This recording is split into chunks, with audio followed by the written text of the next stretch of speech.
Hello. Today, what I want to do is give you an introduction into all things startups. So, we're going to cover a lot of information in this section to kind of get you more acclimated to the environment. So, let's just kind of kick things off with a little one over. So, first, recognize that startups are a whole lifestyle for the average founder. And what does that mean? It means that you're going to be committed, you're going to be busy. You're going to lean in. You're going to be busy in the nights, in the weekends. You're going to be attending events. You're going to be watching videos. You're going to be talking to people. It doesn't mean you have to go full time, full tilt day one.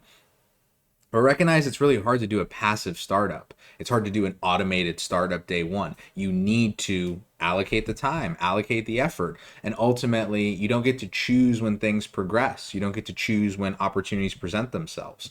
Easy example is you're living your personal life. You go out to dinner with some friends, and one of your friends brings someone new to dinner, and that person in the conversation brings up something that's relevant for your business. Now, there's a world where you just ignore it and move on and let it go. But there's also the world where you really want to win and you really want to build this company and you decide to lean in more, to try, to make the effort, and maybe something comes of it. Now, if you let that ruin the dinner, it's one way to do it. If you let that be something that's just like a nice little add-on, so you kind of integrated work and life, more my style, where it's I'm going to have the friendly, fun dinner, but at the end, I'm going to make sure that I follow up with the guy that could be interesting because maybe there's a chat in the future. Maybe not, but maybe. So recognize that the line's going to blur and it's up to you to understand what your comfort level is. You don't want startup life to eat away your personal life so much that it destroys it and then you give up on startup life anyway because why would you continue?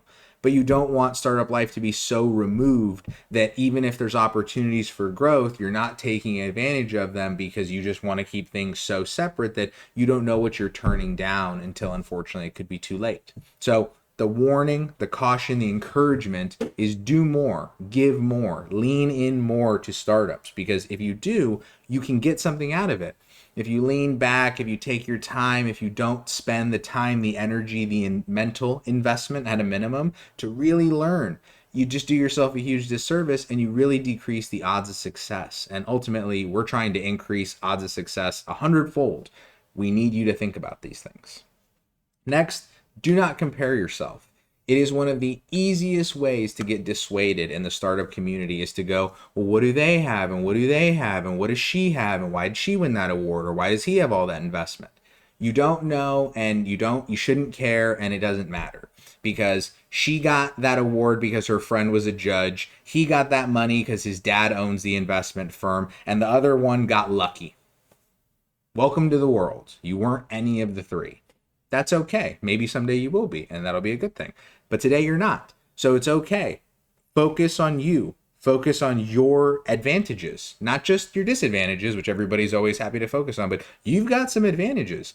You have communities, you have networks, you're part of groups, you're part of places that want to support you. You identify certain things. You are a part of places where you can use your specific circumstance, situation, and who you are to your advantage.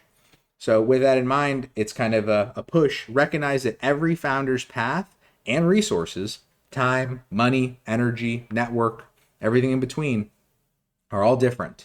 And just because someone has more than you or less than you doesn't mean they're in a better or worse position. I know plenty of founders that have had tons of money, wasted it all, and ended up back in corporate the next year. I also know founders that had 2 pennies to rub together, and now they have 7-figure, 8-figure a year businesses because they grinded and they worked and they wanted it. And there it is. They used their advantages and they mitigated their disadvantages. There is a huge opportunity here, as you can imagine, for personal growth, professional growth, monetary growth. Never hurts either.